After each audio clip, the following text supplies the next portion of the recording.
جو نبی پاک علیہ السلام کا ذکر ہے نا، یہ توانائی دیتا ہے، یہ انسان کو طاقت دیتا ہے۔ میں اور آپ جس ماحول میں ہیں یہ تبصروں کا ماحول ہے، یہ بحثوں کا ماحول ہے، یہاں ابحاث ہوتی ہیں، یہاں ہر روز ٹی ویوں پر بیٹھ کر لوگوں کی پگڑیاں کھولی جاتی ہیں، یہاں لوگوں نے لوگوں کو مذہب کا نام لے لے کے الجھا دیا، تباہی کر دی۔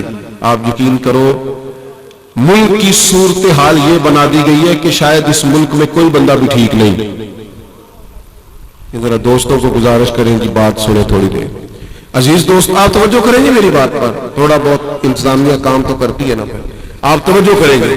الجھا دیا گیا، الجھا دیا۔ دیکھو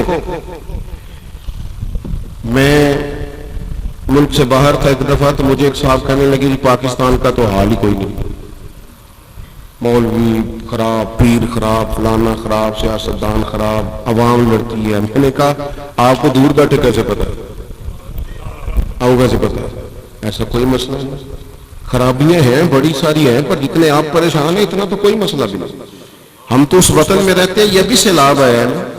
میں نے الحمدللہ دورہ کیا ہے، کل میں پھر چلا جاؤں گا اسی علاقے میں، صبح پہنچ جاؤں گا، ہمارا وہاں کیمپ لگا ہوا ہے، سنگی کام کر رہے ہیں، اور بھی کچھ علاقوں میں کر رہے ہیں۔ میں نے دیکھا ہے جن بچیوں نے مشین پہ بیٹھ کے جہیز بنایا نا، محنت کر کے، باپ کمزور ہے، انہوں نے بھی سیلاب والوں کو دے دیا۔ چھوٹی چھوٹی بچیوں نے نکال کے اپنی جیبیں خالی۔ آپ اس قوم کو برا سمجھتے ہیں؟ یہ تو چند اینکروں نے، چند لوگوں نے بیٹھ کے کہہ دیا کہ خرابی ہے، یہ رحمت للعالمین کی امت ہے۔ ان کے دل کیسے ڈاڈے ہو سکتے ہیں؟ یہ کیسے پوری نفرت ایک دوسرے سے بنا سکتے ہیں؟ یہ بنا دیا، سیاسی فرقہ واریت نے خرابیاں کر دی۔ یاد رکھنا اس بات کو کہ یہ جتنی آزمائش ہمارے اوپر لگائی جا رہی ہے، ہمیں جتنا توڑا جا رہا، جتنے وسوسے پیدا کیے جا رہے، کرائے کے لوگوں کو بٹھا کے جس قدر زیادہ رکھنا ڈالا جا رہا، یہ بات چلے گی نہیں۔ یہ امت جب بھی جمع ہوگی ذکر مصطفیٰ پر ہی جمع ہوگی، حضور کے تذکرے صبح کریں، شام کریں، ہر وقت کریں۔ اور دیکھو ایک دفعہ ہمارے ایک عالم نے نا کسی جگہ بیان کیا کہ امام جلال الدین سیوطی رحمۃ اللہ علیہ کو نا 70 مرتبہ نبی کریم علیہ السلام کی زیارت ہوئی، اور یہ ہے بھی بہت ساری جگہوں پہ لکھا ہے۔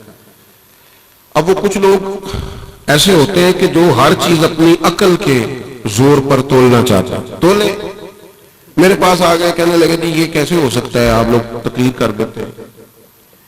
میں نے کہا بھی ہم نے تو کسی بزرگ کی کرامت بیان کی، انہوں نے کون سا آپ نے کی ہے؟ کسی اللہ والے کی بات بتائیے، آپ کو کیا پریشانی ہے؟ کہنے لگے جی کیسے ہو سکتا ہے؟ تو بعض لوگوں کو جلدی سے سوال کا جواب دے دیا جائے تو وہ بھی زیادہ پریشان ہو جاتے ہیں۔ میرا ایک دفعہ اخبار میں ایک مضمون چھپا اعلیٰ حضرت پہ، مجھے ایک وکیل صاحب نے فون کیا جی یہ جو آپ نے لکھا ہے کہ اعلیٰ حضرت فرماتے ہیں قبر سے 4 ہاتھ دور ہے کہ دعا مانگو، جی آپ ثابت کر دیں گے؟ میں نے کہا میں نے کر دینا ہے، اور آپ نے پھر بھی نہیں ماننا۔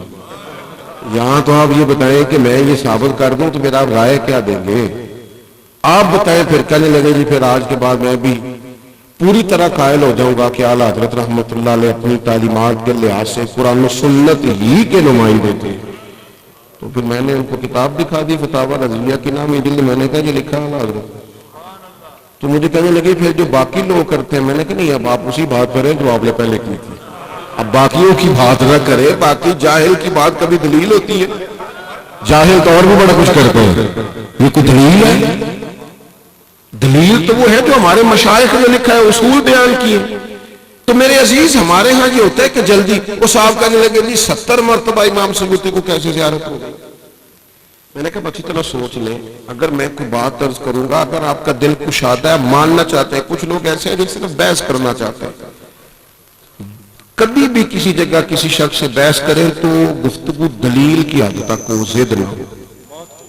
یہ ضد ہے، ہمارا اختلاف دلیل تک۔ دیکھیں نا حضرت عمر نے آ کے کہا کہ کوئی بات ارشاد فرمائی تو حضرت ابو ایوب انصاری اٹھ کے کھڑے ہو گئے، کہنے لگے نہ آپ کی بات سنیں گے نہ فرما برداری کریں گے۔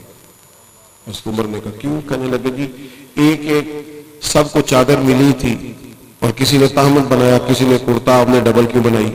حضرت عمر کہنے لگے میرے بیٹے سے جواب لے لو۔ حضرت عبداللہ ابن عمر کہنے لگے ایک چادر مجھے بھی تو ملی تھی نا، میں نے ابا جی کو دے دی۔ ان کی ضد نہیں تھی، اسی وقت حضرت ابو ایوب انصاری اٹھ کے کھڑے ہو گئے فوراً. ہم نہ ماننے کو تیار نہیں ہوتے, ہم ضدی ہیں, ہمارا اختلاف ضد والا ہے, دلیل تک نہیں. اسی وقت حضرت ابو ایوب انصاری اٹھے, کہنے لگے آپ کہیں ہم سنیں گے بھی اور فرما برداری بھی کریں گے. چونکہ جو رائے تھی وہ دلیل تک تھی, دلیل مل گئی اور بات ہے. ہمارے ہاں دلیل مل بھی جاتی ہے پھر بھی لوگ بات ختم کرنے کو تیار نہیں ہوتے. پھر وہ کہتے ہیں اب میں سند پر بات کروں گا, اب میں متن پر بات کروں گا, اب میں اصول محدثین پر لے کے جاؤں گا. لیکن پہلے تو آپ نے کہا تھا صرف دکھا دو, اب پہلے تو آپ نے کچھ اور کہا تھا. ہمارے ہاں لوگ دلیل تک نہیں رکھتے. میں بات بس سمیٹنے والا ہوں. عنوان میں عرض کر چکا. عزیزو, میں نے اس دوست سے کہا, میں نے کہا وہ تو امام سیوطی ہے نا, 72 مرتبہ زیارت تھی اور آپ بڑے پریشان ہو گئے. ایک صحیح بات بتا دوں, توجہ ہے آپ دوستوں کی؟ آپ نے کبھی غور کیا جو بندہ سارا دن سائیکل چلائے نا, یہ صرف سمجھانے کے لیے کہہ رہا ہوں, بلا مثال و بلا تشبیہ, مثالیں صرف سمجھانے. جو بندہ سارا دن سائیکل چلائے وہ خواب میں بھی سائیکل ہی چلاتا ہے. چلاتا کہ نہیں چلاتا؟ میں اپنی بات نہیں کر رہا کہ میں خواب میں بھی تقریریں کرتا ہوں, اپنی بات نہیں کر رہا. روٹین میں جو بندہ جو کام بھی کرے وہ بندہ رات کو خواب میں بھی وہی کام ہے. آپ تجربہ کر لیں. وہ پرانے زمانے میں چھتوں پہ سونے کا رواج ہوتا تھا. میں اپنے والد صاحب کے ساتھ سویا کرتا تھا تو ہمارے ساتھ سادے گھر تھے لیکن محنتی لوگ تھے. بڑا اچھا لڑکا تھا لیکن وہ نا بس پہ ڈیوٹی کرتا تھا گجرانوالہ سے لاہور, تو وہ آواز لگاتا تھا لاہور لاہور لاہور, تو وہ رات کو بھی آواز لگاتا. تو والد صاحب اسے آواز دیتے ہو, میاں اٹھ جاؤ, تو دوسروں کو تو سونے دے. کیونکہ جو کام بندہ دل کو کرتا ہے وہی, بہت سے لوگوں کو خواب نہیں آتے, خیال آتے ہیں. جو وہ سوچتے ہیں وہی ان کی خواب بن جاتی ہے. ذمہ داری سے بتاؤ, آپ نے بات سمجھ لی, آپ لوگوں کے ذہن تک مسئلہ اتر گیا. جو دنیا کا کوئی کام کرے ساری رات بھی اسے وہی خیال آتا ہے. تو جو بچپن سے لے کر آخر تک حضور کی حدیث پاک پڑھے, حدیث پاک پڑھے, جس کا مزاج ہو درس حدیث دینے کا, تو پھر حضرت شیخ الاسلام خواجہ قمر الدین سیالوی جب حضرت محدث اعظم کے پاس آتے تھے نا تو جوتے دور اتار دیتے تھے. فرماتے تھے مجھے یہاں سے مدینے والے محبوب کریم علیہ السلام کی محبت کی خوشبو آتی ہے دور سے. کیوں؟ امام سیوطی کو زیارت ہو جاتی تھی کہ جب کام یہ کیا, الخصائص الکبریٰ لکھی, حضور کی انہوں نے تعریف کی, انہوں نے محبوب کے فضائل خصائل شمائل جمع, اور یہ وہ لوگ تھے جو وضو کر کے لکھتے تھے, جو محبت کا زاویہ رکھتے تھے. تو جو سارا دن انہوں نے کیا, تحقیق کی, ریسرچ کی, کام کیا, اگر وہ کبھی ان کا خواب بھی بن جائے, خواب میری وچ آیا ماہی تے میں نہ گل وچ پا لیاں باواں, ڈر دی ماری اکھ بھی نہ کھولاں کتے پھر بچھڑ نہ جاواں. تو اگر ان لوگوں کو یہ خواب آئے تو اس میں مذائقے والی بات کیا ہے؟